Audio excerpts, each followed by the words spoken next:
नमस्कार. आपल्या वक्तव्यामुळे नेहमी चर्चेत राहणारे शंकराचार्य स्वामी अविमुक्तेश्वरानंद सरस्वती यांनी महाराष्ट्रात होत असलेल्या निवडणुकांवरही भाष्य केलं आहे. त्यांनी म्हटलं आहे की महाराष्ट्रात हिंदूच्या हितासाठी काम करणाऱ्यांनाच मत द्यायला हवं.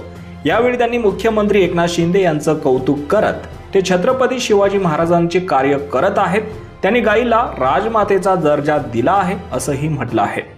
शंकराचार्य स्वामी अविमुक्तेश्वरानंद सरस्वती यांनी यापूर्वीही एकनाथ शिंदे यांचं तोंड भरून कौतुक केलं आहे. एका हिंदी वृत्तवाहिनीसोबत बोलताना त्यांनी म्हटलं आहे की महाराष्ट्र हे देशातील असं पहिलं राज्य आहे ज्याने गायीला राज्यमातेचा दर्जा दिला. यामुळे विद्यमान शिंदे सरकारला विधानसभा निवडणुकीत विजयासाठी आशीर्वाद देत आहोत. याच वेळी त्यांनी असंही स्पष्ट केलं होतं की ज्या पक्षाकडून गायीच्या संरक्षणाचा विचार केला जाईल त्यांना आपण समर्थन देणार. आपण कुण्या एखाद्या विशिष्ट पक्षाचे समर्थन करत नाही, तर ज्या पक्षाचे कार्य श्रेष्ठ असते त्यांनाच आपण समर्थन देतो असंही त्यांनी म्हटलं आहे. निवडणुकीपूर्वी एक मोठा निर्णय घेत सप्टेंबर महिन्यात एकनाथ शिंदे सरकारने गायीला राज्यमातेचा दर्जा देण्यासंदर्भात मोठा निर्णय घेतला होता.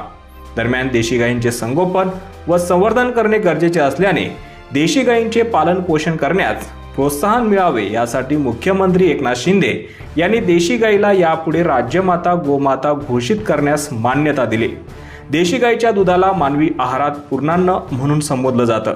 तर मुख्यमंत्र्यांच्या या निर्णयाचं महत्त्व लक्षात घेत शंकराचार्य अविमुक्तेश्वरानंद यांनी मुख्यमंत्री एकनाथ शिंदे यांचं कौतुक केलं आहे. यावर तुम्हाला काय वाटतं? तुमची प्रतिक्रिया कॉमेंट करून नक्की सांगा.